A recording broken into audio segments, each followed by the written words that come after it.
Subscribe करें और bell दबाएं ताकि कोई खबर रह न जाए।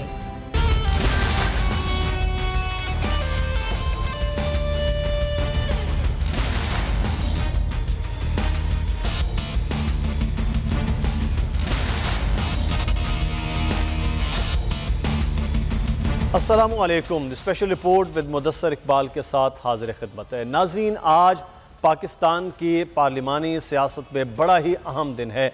जब आज कौमी असम्बली में सर्विसेज एक्ट बिल पेश किया गया तो मुतफ़िका तौर पर पार्लिमान ने इसे मंजूर कर लिया है। अब दो तीन चीज़ें इसमें बड़ी अहम है। एक तो इसमें सुकम था, लकूनत थी, जिसे दूर किया गया। अदालत में ये मामला गया था और उसके बाद असम्बली में आया और मुतफ़िका तौर पर वो तमाम सियासी जमातें जो अपोजिशन में हैं या हुकूमत में हैं उन्होंने इसे मंजूर किया है, सिवाय दो जमातों के, जमात इस्लामी और जमीयत उलमा इस्लाम फ़े। इनके किरदार के हवाले से भी आगे चल कर बात करेंगे। लेकिन असल मामला ये है कि पाकिस्तान की पार्लिमानी सियासत के हवाले से 18 अमेंडमेंट जब हो रही थी तो पूरा पाकिस्तान उस वक्त भी खुश था कि तमाम सियासी जमातें मुत्तफ़िक हैं, अमेंडमेंट हो रही है। वो अलग बहस है कि वो बेहतर हैं या नहीं है। इसी तरह से आज का दिन भी पार्लिमानी सियासत के हवाले से, अपोजिशन और हुकूमत की बड़ी जमातों के हवाले से आज मुबारकबाद के मुस्तहिक हैं तमाम सियासी जमातें। जमीयत उलमा इस्लाम फ़े और जमात इस्लामी, आप जानते हैं कि जब जनरल ज़ियाउल हक ने मार्शल लॉ लगाया तो फिर उस वक्त जमात इस्लामी वो जमात थी जिन्होंने जनरल ज़ियाउल हक के मार्शल लॉ को बाकायदा तौर पर कबूल किया। वो एक खालिस्तन मार्शल लॉ का मामला है। जमीयत उलमा इस्लाम फ़े ने जनरल रिटायर्ड परवेज़ मुशर्रफ जब आए और उन्होंने मार्शल लॉ लगाया और उन्होंने उनके मार्शल लॉ को भी आइनी तौर पर तक़वियत दी, LFO पर उन्होंने बाकायदा तौर पर वोट दिया। ये वो दो मजहबी सियासी जमातें हैं जिनका आज जब खालिस्तान एक मामला जमहूरी हुकूमत के अंदर पार्लिमानी एक सिलसिला था, उस दिन ये दोनों जमातें वॉकआउट कर गईं या बाहर निकल गईं और सारे अमल का हिस्सा नहीं बनी। बहरहाल ये तारीख में याद आ कि क्या क्या अमल जमहूरी है और क्या नहीं है। इसी सियासी प्लेटफॉर्म को जमीयत उलमा इस्लाम फ़े के सरबराह कह रहे हैं कि जाली और सेलेक्टेड असम्बली है और इसी से उनके MNAs मरात भी हासिल कर रहे हैं, MPAs तनख्वाहें भी ले रहे हैं। हम आज बात करेंगे कि इसके बाद सूरत हाल जो है वो अगले आने वाले वक्त में पार्लिमानी तौर पर और पाकिस्तान के जो दिफाई मामलात हैं उसमें ज़्यादा यकसुई भी नज़र आएगी। जनरल खालिद नईम लोधी साहब हमारे साथ मौजूद हैं, लेफ्टिनेंट जनरल रिटायर्ड है, बहुत शुक्रिया। सीनियर दिफाई तजज़ियाकार हैं जनरल साहब, आपका शुक्रिया। उज़मा कारदार साहिबा हमारे साथ मौजूद हैं, पाकिस्तान तहरीक इंसाफ की रहनुमा, मेंबर सूबाई असम्बली पंजाब से, बहुत शुक्रिया उज़मा कारदार साहिबा आपके वक्त का। और हमें ज्वाइन कुछ ही देर में करेंगे सीनियर सहाफ़ी इनके पर्सनल तजज़ियाकार PJ मीर साहब। जनरल खालिद नईम लोधी साहब, आपसे सर आगाज़ करते हैं। जब ये मामला उठा था, अदालत में गया, उस वक्त ये बहुत बात हो रही थी कि पाक फ़ौज एक ऐसा इदारा है जो एक यूनिट की तरह काम करता है। बाकी बहुत से इदारे हैं, बड़ा ज़बरदस्त काम हो रहा है, लेकिन यहाँ एक यूनिट होता है कि जो चीफ होता है और वहाँ एक खड़ा हुआ सरहद पर एक संतरी है, वो तमाम लोग एक यूनिट की तरह काम करते हैं और एक जैसा काम कर रहे होते हैं। तो उस वक्त उनके लिए ये बड़ा एक अजीब सा लम्हा था कि ये सारा अमल हुआ, अदालत में गए और जो भी चीज़ें हुई। आज आप समझते हैं कि पाकिस्तान की सलामती के हवाले से, पाक फ़ौज के उन जवानों के हवाले से और ख़ुद हुकूमत के हवाले से एक बेहतर दिन है कि चीज़ें जहां आइनी तौर पर कहीं कमज़ोर थी वो आज ज़्यादा मजबूत हो गई हैं।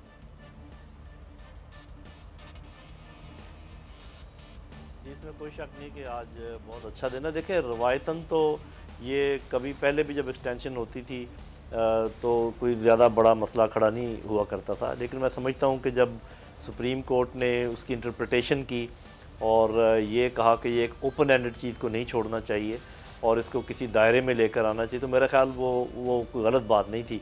ये जो आप बात कर रहे हैं कि फ़ौज के अंदर, देखिए ये जो है ना अपॉइंटमेंट ऑफ चीफ़, ये मामला थोड़ा सा फ़ौजी मामला नहीं है, ये एक सियासी मामला है। अगर आप, क्योंकि ये प्राइम मिनिस्टर का प्रेरोगेटिव है, सदर उसको साइन करते हैं लेकिन प्राइम मिनिस्टर जो है ना अपॉइंट करते हैं।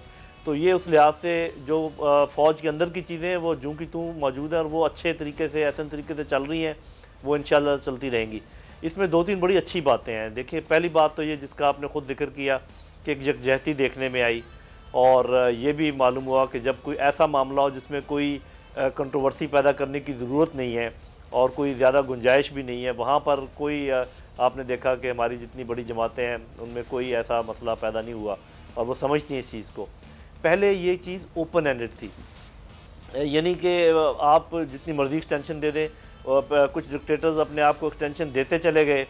अब जबकि कदगन लग गई है, एक लिमिट पैदा कर दी गई है एज के लिहाज से, तो उस लिहाज से आप ये समझें कि ये तो एक तरीके से चीज़ को बांधा गया है, जो कि एक खुली चीज़ थी। ऑल्दो पहले भी मैंने बात की है कि रवायतन वो खुली चीज़ का भी बहुत ज़्यादा गलत इस्तेमाल नहीं था, सिवाय उसके कि जब अपने आप को एक्सटेंशन देने की बात हो आप देते चले जाएं, तो उस पर भी अभी कदम लग गया कि जब भी ऑपरेटिव होगा कॉन्स्टिट्यूशन, और इंशाल्लाह हमेशा ऑपरेटिव रहेगा, मेरा नहीं ख्याल कि अब दोबारा कभी सस्पेंड होगा, क्योंकि सब ने अपने अपने सबक सीखे हैं। तो कम से कम किसी के पास ये नहीं होगी ये अथॉरिटी कि जी बस जिसको एक्सटेंशन देते चले जाएं, तो ऐसा नहीं होगा। अब एज लिमिट है, उसका दायरा कार मुकर्रर कर दिया गया है, और मेरा ख्याल है ये खुश आइंद है। और बाज़ ऐसे वाक़यात पेश आ जाते हैं या ऐसे हालात होते हैं कि आपको एक्सटेंशन देनी पड़ती है, और वो ऐसी चीज़ें होती हैं जो आम आवाम के सामने नहीं आती, क्योंकि वो इंटेलिजेंस अदारों के थ्रू पता चलता है कि क्या होने वाला है एक हफ़्ते में, एक माह में, 3 माह में।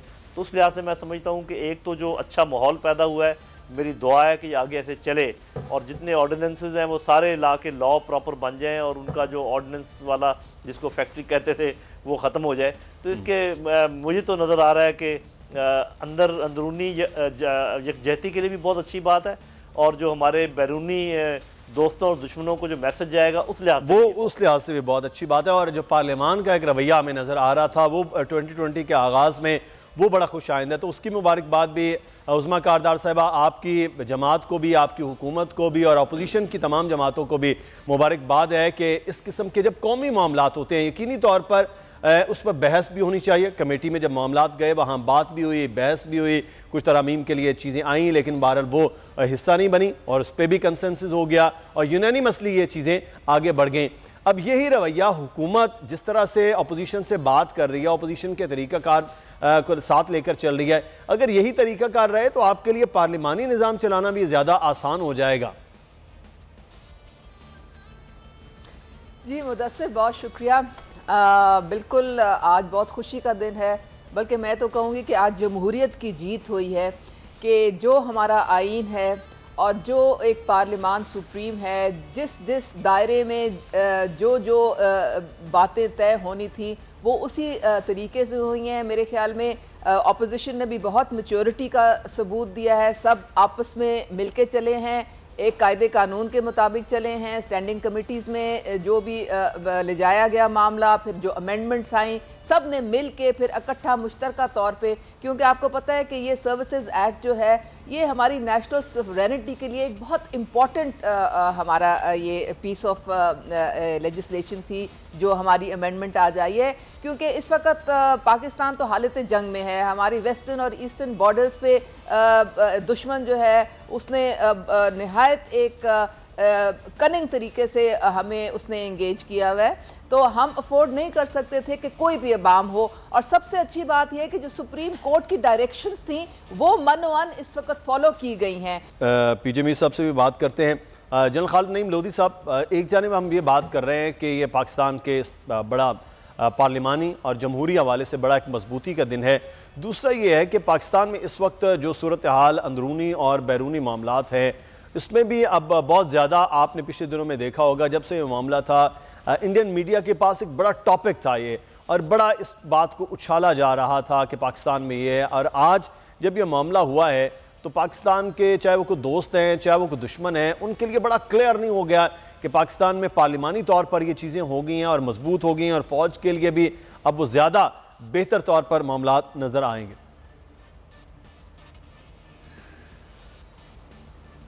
जी देखिए, 2-3 बातें हैं। एक तो ये जो आप कह रहे हैं इसकी तरफ भी मैं आता हूँ।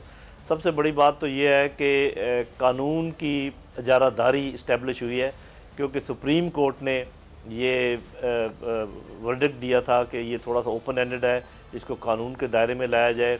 और उन्होंने कहा नॉर्मली ये समझा जाता है कि शायद सुप्रीम कोर्ट इतनी इंडिपेंडेंट नहीं है, लेकिन आपने देखा कि उन्होंने आज़ादी का इजहार किया, बिल्कुल आज़ादाना फ़ैसला किया, किसी दबाव के बग़ैर किया, किसी झिझक के बग़ैर किया, और फिर उस फैसले को मनोअन माना गया। हुकूमत ने माना, अफवाज पाकिस्तान तो चूँकि हुकूमत के अंडर है, उन्होंने तो मानना ही था, उनकी तरफ से कोई ऐसी बात नहीं हुई। और उसके बाद ये है कि ये बड़े खुश उसलूबी के साथ जैसे पास हुआ और पूरे प्रोसीजर के साथ हुआ। पहले आपको पता है कि पार्लिमानी कमेटी जो है उन्होंने इसको एक दफ़ा स्क्रूटनाइज़ किया, जब उसमें सेटिस्फाइड नहीं हुए तो दोबारा किया, 2 दफ़ा पार्लिमानी कमेटी के थ्रू ये होकर आया। उसके बाद फिर यहाँ से पास हुआ, अभी ये सेनेट में गया है, वहाँ भी उन्होंने पार्लिमानी कमेटी के हवाले कर दिया। तो जैसे फैसले होने चाहिए कानूनी, उस तरीके से हुआ। लेकिन जो ज़्यादा बात आप भी कर रहे हैं और मैं भी कर रहा हूँ वो यही है कि अब ये माहौल अल्लाह करे कि कायम रहे। बिल्कुल, इसमें तो कोई शक नहीं कि हमने इससे एक बात तो साबित हो गई कि जब भी कोई ऐसा मामला हो संजीदा जिसमें कार का कोई मामला हो या कौमी इंटरेस्ट का कोई मामला हो, तो उस पर आप देखें कि हमारी जो मैच्योर जमातें हैं वो किस तरीके से बड़ा ज़बरदस्त किस्म का उन्होंने एक्ट किया है इन तमाम सियासी जमातों ने सारे अमल में। हमारे जो सही। अच्छा, मैं जल्द साहब इस पर चलते हैं आगे, एक और मामले पे भी इकट्ठी होने जा रही हैं हुकूमत, उस पर भी बात करेंगे, लेकिन पीजे मीर साहब को गुफ्तगू में शामिल करते हैं। सर, कुछ जमातें, कुछ लोग सोशल मीडिया के थ्रू भी आपने देखा है, वो आपके भी दोस्त हैं, हमारे भी कुछ सीनियर्स हैं, जर्नलिस्टों की भी मैं बात करूँ, साथ साथ जो असल चीज़ है वो 2 सियासी जमातों के हैं। 2 सियासी जमातों का वोट बैंक तो उतना नहीं है इस वक्त पार्लिमान के अंदर, लेकिन बहरहाल उनकी ये से तो है, जमात इस्लामी और जमीयत उलमा इस्लाम फे आज सारे इस अमल से वो बाहर रहे। 2 बड़ी अपोजिशन की जमातें भरपूर किस्म का साथ दिया। ये होना नहीं चाहिए था कि कौमी मामला है तो कम से कम यूनानिमसली इस चीज़ को लेकर आते हैं सामने। बिल्कुल अच्छी बात की मुदस्सिर, इस तरह होना चाहिए। आप ये ज़रूरी नहीं है कि जमात इस्लामी का कोई इतने ज़्यादा रिप्रेजेंटेटिव्स नहीं है या JUI के नहीं हैं। हमने देखना है ओवरऑल पाकिस्तान में हम किस कंसेंसस से जा रहे हैं। पाकिस्तान पीपल्स पार्टी, PMLN, PTI, ये सारे नुमाइंदे हैं इसके अंदर अवाम के। तो इसी तरह आपने बड़ी अच्छी बात की है, बाकी भी जो जमातें आप उनको भी यार ऐड करो। अगर आप नहीं ऐड करोगे तो आपके पास एक कंप्लीट कंसेंसस नहीं होता। और इस चीज़ को हमने आगे लेके जाना है। वो कैसे लेके जाएंगे? आपके पास और भी पॉलिटिकल पार्टीज़ हैं, आपके पास थिंक टैंक्स हैं। पाकिस्तान में थिंक टैंक्स को आप यूज़ नहीं करते। ज़रूरी नहीं है कि एक आदमी पार्लियामेंट में आ गया और वो बड़ा दानिश्वर बन गया है, कोई फल बेच के, कोई दुकानें चला के पार्लियामेंट में आके। एक और चीज़ होती है, वहाँ लॉ मेकिंग होती है, लेजिस्लेशन होती है, लेकिन साथ साथ आपके थिंक टैंक्स भी चलते हैं। तो थिंक टैंक्स को भी आपने अहमियत देनी है, जो भी पाकिस्तान में है। जब तक आप इनको इन्वॉल्व नहीं करोगे, whether it's an economic think tank, political think tank, आप कह लो defence think tank, that is how you make nations. और ये अनफॉर्चुनेटली अभी नहीं है, बट ये अच्छी बात है। ये जो सारों ने जो 3 मेजर पार्टीज एक यूनानिमस एक जो डिसीजन लिया, it is good for the interest of Pakistan. सही। अच्छा, ये तो बहरहाल एक बड़ा अच्छा मामला हो गया, और इसके बाद अब सेनेट का कल इजलास है, उसमें भी ये उम्मीद की जा रही है मुतफ़िक़ा तौर पर वहाँ से भी मंजूर हो जाएगा। एक और अमल है जिस पर भी ये अब समझा जा रहा है कि पूरी कौम इकट्ठी होगी, जो पार्लियामान में, कौम से मुराद ये वो पार्लियामान कौम के नुमाइंदे हैं, लाखों वोट लेकर अब आए हुए हैं। आगे चलकर बड़ा अहम मामला इस वक्त खित्ते का है। जनरल साहब भी हमारे साथ मौजूद हैं, पीजे मीर साहब भी हमारे साथ मौजूद हैं। पीजे मीर साहब, ये पाक ईरान मामलात हैं, पाक अमरीका ताल्लुकात हैं, पाकिस्तान अफ़गानिस्तान के अंदर अमन के लिए मामलात कर रहे हैं, लेकिन अचानक ये जो ईरान और अमरीका का मामला दिसंबर के आखिर से कुछ शुरू हुआ और अब एक हफ्ते में ये खासा पेचीदा हो गया है। इस सारे अमल में पाकिस्तान ने जो स्टांस दिया वो बहुत क्लियर है और बहुत बेहतर है, लेकिन अगर खुदा न खास्ता किसी तरह का कोई ऐसा मामला ख़राब होता है तो फिर तो पाकिस्तान डायरेक्टली इफ़ेक्ट होगा शदीद तरीके से। मुदस्सिर, ये आपने अच्छा सवाल किया, इसका मैं आपको अभी जवाब देता हूँ, लेकिन अभी आपने जो प्रेस कॉन्फ्रेंस दिखाई है, let me just tell you जी, लंबी कहानी, यूटिलिटी स्टोर्स को हम ये कर देंगे। ओ यार, आपने सिर्फ एक चीज़ करनी है, मार्केट रेगुलेटर्स पूरे शहरों में भेज दें, प्राइस चेक हो जाएगी, आपका पूरा मुल्क, पूरा शहर, पूरा बाजार यूटिलिटी स्टोर बन जाएगा। आपकी मार्केट चेक ही नहीं है तो यूटिलिटी स्टोर तो आप थोड़े से बनाए हुए। आवाम के पास कितने लोग हैं जो इधर जाएंगे यूटिलिटी स्टोर्स में? बड़ी गवर्नमेंट्स ने किया है। आप पूरा प्राइस चेक रखो पूरे मुल्क में and you will all benefit. Simple mathematics है, इस पे कोई जोर नहीं दे रहा। आपका सवाल, बड़ा सिंपल कि देखें, पाकिस्तान एक हम इंडिपेंडेंट मुल्क हैं। ये ईरान की अमेरिका की बहुत पुरानी एक आप कह लो कॉन्फ्लिक्ट चल रही है। आपने देखा कि पहले भी एडवेंचर्स हुए ईरानियन सॉइल के ऊपर, फिर अब सुलेमानी की बात आई, जनरल सुलेमानी की। अमेरिका हमेशा एक टारगेट ढूंढता है। उसने उसामा बिन लादेन को टारगेट बनाया, हालांकि इसके अंदर बड़े और प्लेयर्स थे। तो वो पब्लिक ओपिनियन के लिए टारगेट्स लेता है, और ये जो प्रेसिडेंसी है इस वक्त यूनाइटेड स्टेट्स की, ये ख़तरे में है। शायद इम्पीच हो जाए, शायद ना हो, सेनेट में आगे जाकर वी डोंट नो, इनका तो मेजॉरिटी है उधर। So they want to avoid that embarrassment by starting an adventure, जिसमें जो आपने सवाल किया बड़ा क्रूशियल है कि ये मे भी पाकिस्तान को प्रेशराइज करें कि जी आप आइदर यू विद अस और यू नॉट विद अस, जिस तरह आर्मिटेज का किया था। लेकिन I am so happy ISPR ने इसका बड़ा एक कह लो कि बड़ा अच्छा सेंसिबल जवाब दिया है कि we will not partake in any of your activities. So Pakistan is clearly defined its position. Pakistan will not intervene either here or there. ये इनके अपने मसले हैं।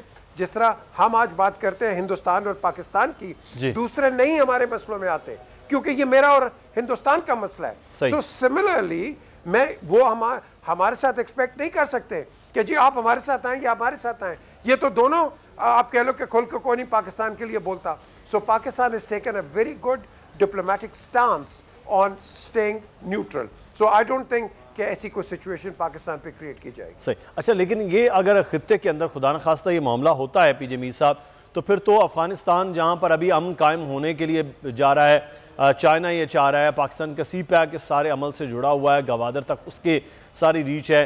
अब एक जानिब अमेरिका कह रहा है कि वो अपनी फ़ौजें वापस बुला रहे हैं। अब फिर से 3500 अफवाज जो हैं वो फिर से इस खित्ते के अंदर भेजी जा रही हैं। तो इसका मतलब ये है कि कोई अमेरिका के जाने का तो कोई चांस नज़र ही नहीं आ रहा है। और इराक में जिस तरह से फ़ौज मजबूत करने की बात है, तो फिर ईरान पर मज़ीद ज़्यादा दबाव बढ़ेगा अगले आने वाले वक्त में। देखिए, ईरान इस वक्त खुद एक सैंक्शंस की मार पे है, उस पर काफ़ी सैंक्शंस लगे हुए हैं। वो अफोर्ड ही नहीं कर सकता कि अमेरिका को हेड ऑन ले जाए। हाँ, ये बदला ज़रूर लेगा, ये मैं आपको आज बता रहा हूँ। ये आज नहीं, कल नहीं, 1 साल के बाद बदला ज़रूर होगा। और कहीं ना कहीं इनकी एक इंडिविजुअल मैं कहूँगा आई डेयर से कि कोई स्ट्राइक भी कर दे, लेकिन all out offensive against the United states वो नहीं है। हालांकि इनकी कैपेबिलिटी है, जो वेपन्स उन्होंने यहाँ डिप्लॉय किए हुए हैं इनके इर्द गिर्द, ईरान के पास भी वो वेपन्स हैं। So Iran will not take that adventure, क्योंकि because of its own economic conditions. Yes, Afghanistan आपको तंग कर सकता है। अफगानिस्तान प्रॉक्सी है इंडिया का, उसने आपके साथ क्या नहीं किया। सो हम अफगानिस्तान को ज़रा KGI से देखेंगे as far as our own relations is concern. आपने देख लिया कि अफगान वॉर के अंदर क्या हुआ, इंडिया का क्या रोल उसके अंदर हुआ। फिर उसने इंसर्जेंसी इधर फैलाने की कोशिश की बलूचिस्तान के अंदर, जो कि हमारी इंटेलिजेंस ने उसको फेल किया।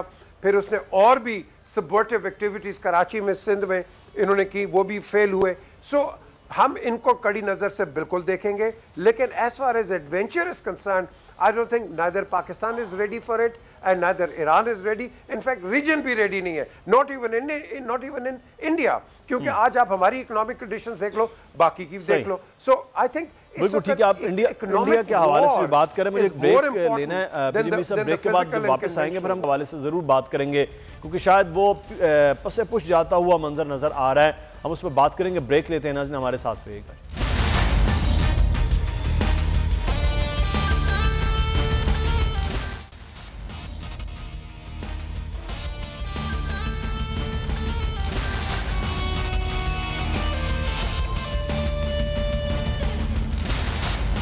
ब्रेक के बाद आपको खुश आमदीद कहते हैं। पीजे मीर साहब हमारे साथ मौजूद हैं। मीर साहब, कश्मीर का मामला था, जब ये मामला उठा हम देख रहे थे, पाकिस्तानी मीडिया तो ये दिखा रहा था, लेकिन इंटरनेशनल मीडिया पर और इंटरनेशनल थिंक टैंक्स बहुत ज़्यादा लिख भी रहे थे, ये बात भी हो रही थी, डिस्कस भी हो रहा था।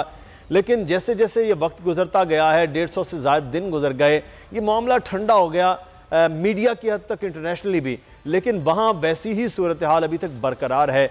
तो इस मोमेंटम को भी बहरहाल बरकरार रखना हुकूमत का भी और पाकिस्तान के मीडिया का भी इवन बड़ा किरदार है। आप नहीं समझते कि इसमें शायद कहीं ना कहीं हुकूमत भी सुस्त है और हम लोग भी जो मीडिया से ताल्लुक़ रखते हैं? मुद्दसर, हम सुस्त हैं। आपने देखा कि सिवाय आपके या 2-4 टेलीविजन और इसने कश्मीर के अलावा इन्होंने किसी ने नहीं बात की कश्मीर पे 50-60 दिन 50 मे बी 50 53 54 डेज कश्मीर पे हम बात करते गए। आज 150 से ज़्यादा दिन हो गए हैं। मुझे आप बताएं हम कहाँ करते हैं? वो परसों संडे को कश्मीर लिबरेशन डे था तो हमने उस पर बात कर दी। उसके बाद मुझे बताओ कौन कर रहा है? मैं तो आज आप ही को देख रहा हूँ, आप लोग बात कर रहे हो कश्मीर पर।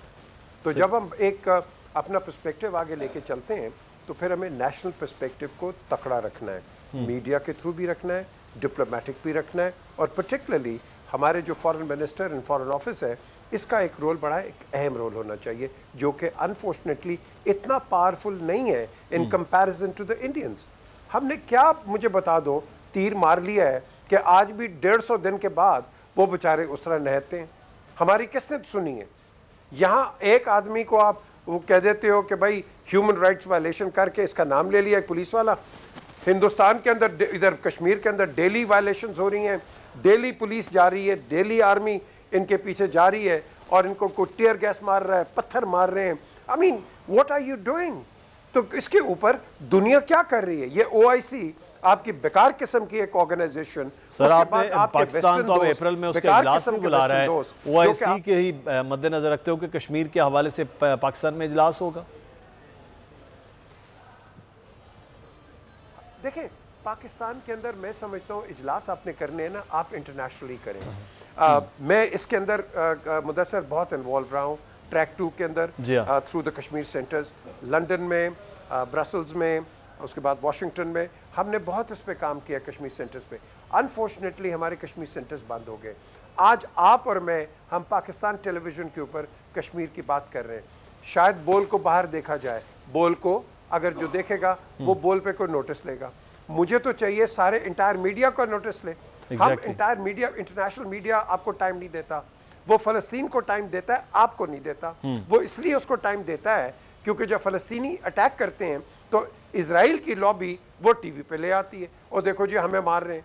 तो जो आप फ़लस्तीनियों के साथ करते हो वो दिखाते नहीं हैं। यही चीज़ कश्मीर में हो रही है। कश्मीर को आप दिखाते नहीं हो, और कश्मीर को नहीं दिखाते हो, हिंदुस्तान ये 370 आर्टिकल 35 एंड ऑल दैट ये लेके आ गया हुआ है। तो मुझे बताएं हम कहाँ वीक है? हम वहाँ वीक है कि हमारा जो इंटरनेशनल नैरेटिव है that is not good enough. हमारी international lobbying is not good enough. जो आपके लोग जाते हैं इनको तो अंग्रेज़ी ज़बान नहीं बोलनी आती, तो ये क्या आपका केस प्लीट करेंगे? मुझे बताएं ना। यू नीड इंटेलिजेंट पीपल, पढ़े लिखे पीपल जो कि अपना नैरेटिव और कश्मीर का नैरेटिव जाके दें, जो कि अनफॉर्चुनेटली इतना तकड़ा नहीं है जितना होना चाहिए। सही। अच्छा मीर साहब, फिर अब ये हुकूमत वो और ये 5th जनरेशन वॉर की बात होती है तो उसमें तो हम मेन स्ट्रीम मीडिया में पीछे हैं, फिर सोशल मीडिया का एक मामला है, ये हुकूमत की लॉबिंग है, तो सुस्त क्यों है? वजह क्या है? ये कश्मीर सेंटर्स भी बंद हो रहे हैं, वजह क्या है? वो एक कहावत है, you pay peanuts you will get monkeys, simple as that. आज बल्कि मैं ये कहने लगा था, वो साहब जो भी आए ये कि मैं मुफ्त काम करूंगा, और भाई there is no free lunch at the end of the day. आपने भी तो सरवाइव करना है ना, कितना चैरिटी कर लोगे? क्या आप मल्टी मिलियनरों के करोगे? No, pay people for the right job and get results, simple as that. ये देखो, वो कहते हैं you spend money to make money. अगर आप चैरिटी पे इस मुल्क को चलाना है, कोई इधर से आके चैरिटी चला देगा, कोई इधर से आके आपको वो झूंगा दे देगा, इस तरह मुल्क नहीं चलते। मुल्क चलते हैं फर्म फुटिंग्स के ऊपर। एंड आई एम सॉरी कि we are not going on to that path. हम एडॉक पे चल रहे हो, आप शॉर्ट टर्म पे चल रहे हो। We got to think 25-30 years ahead, and that is how you build nations, जो कि आज हम नहीं कर रहे। बिल्कुल, इडहॉकिज्म जो है वो खत्म हो और पूरी तरह से मुल्क जो है तारे फर्म की तरह चले, तो फिर यकीनी तौर पर वो उसमें तरक्की भी है, उसमें चीज़ें अगले आने वाले वक्त में बेहतर भी है। बहुत शुक्रिया पीजे मीर साहब हमारे साथ मौजूद थे, सीनियर सहाफ़ी तजज़ियाकार। और यहाँ पर प्रोग्राम ख़त्म करने से पहले खबर आपको देते चलें कि सेनेट की कायमा कमेटी बराए दिफा में आर्मी एक्ट तरमीमी बिल मंजूर हो गया है। नेवी और एयरफोर्स एक्ट्स की तरमीमी बिल्स भी मंजूर कर लिए गए हैं। अहमद मंसूर हमारे नुमाइंदे इस वक्त हमारे साथ मौजूद हैं। अहमद, आगाह कीजिएगा, सेनेट की कायमा कमेटी ने भी वो बिल मंजूर कर लिए जो आज कौमी असम्बली से भी मंजूर हो चुके। जी बिल्कुल, आर्मी एक्ट तरमीमी बिल, एयरफोर्स और नेवी के जो एक्ट्स हैं उनके तरमीमी बिल की जो मंजूरी का जो आखिरी मरहला है वो सेनेट में दरपेश है और सेनेट के से कायमा कमेटी जो दिफा है उसमें अभी थोड़ी देर पहले ये तीनों जो एक्ट्स हैं इनके तरमीमी बिल हैं ये मंजूर कर लिए गए हैं और मुतफिका तौर पर मंजूरी दी गई है। सेनेट के इजलास के फौरन बाद ही कायमा कमेटी दिफा का इजलास है वो बुलाया गया, जो वलीद इकबाल हैं उनकी सदारत में, और हुकूमत और अपोजिशन के तमाम अरकान ने और बिलों की मंजूरी दी। और रहमान मलिक ने जो अपोजिशन की तरफ से नुमाइंदगी भी कर रहे थे, इस इजलास के बाद उन्होंने मीडिया से बताया है कि हमने जो भी सवालात उठाए उनके तसल्ली पर जवाब दिए गए। उससे पहले कौमी असम्बली की कायमा कमेटी और कौमी असम्बली में भी ये सारी सूरत हाल रही, इस वजह से हमने सेनेट की जो कायमा कमेटी दिफा है यहाँ से भी मुतफिका मंजूरी दी है। अब कल ये बिल मंजूर होंगे और ये मामला जो है ये मंतकी अंजाम तक पहुंच जाएगा। बहुत शुक्रिया अहमद मंसूरात से आगाह कर रहे हैं कि सेनेट की कायमा कमेटी से भी ये बिल मंजूर कर लिए गए हैं, कल सेनेट में ये पेश किए जाएंगे और तवक्को की जा रही है कि वहां पर भी मुतफ़िका तौर पर यह बिल मंजूर कर लिए जाएंगे। प्रोग्राम से मुदस्सिर इकबाल को इजाज़त दीजिए, कल फिर हाजिर होंगे। अल्लाह हाफ़िज़।